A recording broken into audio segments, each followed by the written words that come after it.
Steve, I don't have to ask you, did you see it? I'm curious if you heard it. Pow!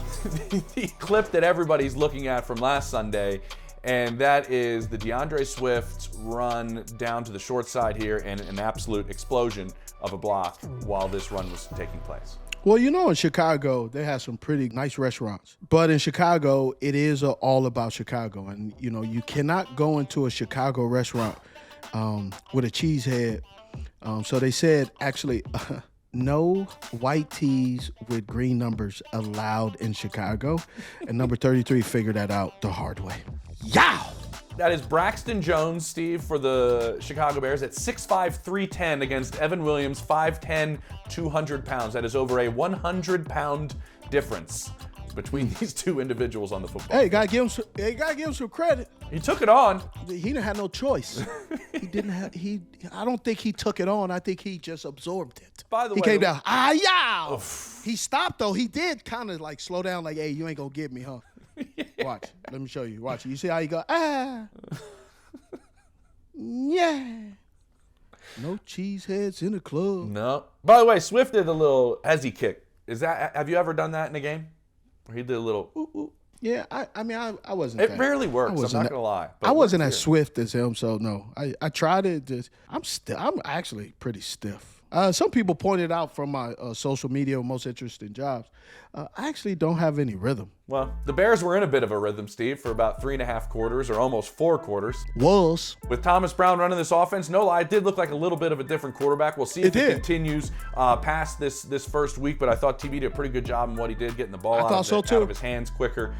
He was able to move with the football a little bit better, helped him in the run game, just a little bit better flow identity to the offense. But they maybe ran, in a lot of people around the league's opinion, Steve, one less play than we all expected them to run at the end of the game. They end up getting down into field goal territory.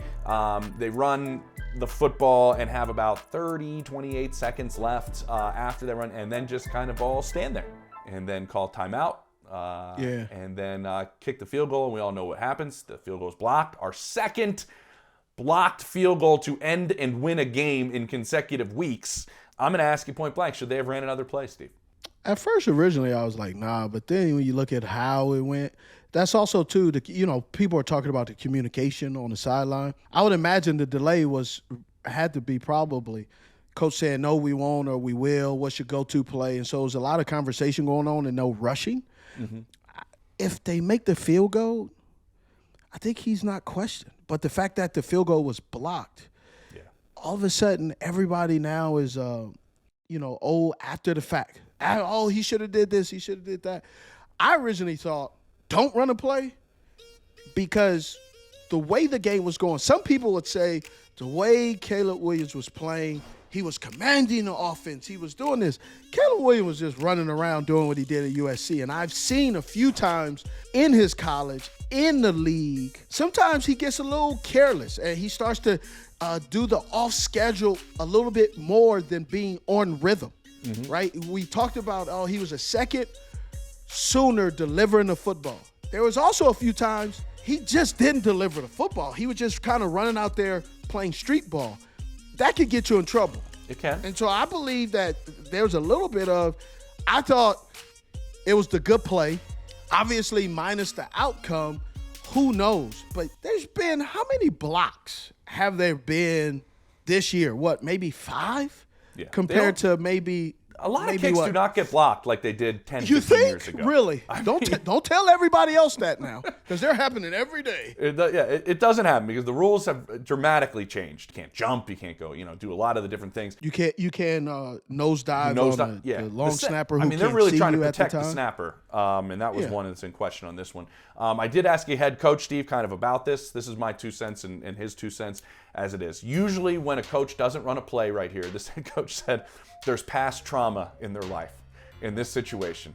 Usually there's a spot that goes in their head going, I remember when this happened to me. Oh, he was triggered, huh? Yeah, you're triggered. Whether you throw a pick, you get a negative play, you know what I mean? We get bumped out of field goal range. There's that thought in their head going, this happened to me once before, and I'm not letting that happen to me again. He said usually that's what happens when the conservative approach in this instance usually occurs. Now, I understand that. And I understand you got a young quarterback too, and I understand that. But also, he said, what I would have done is you try to eliminate the chance of those things happening, and you run the safest play on your call sheet.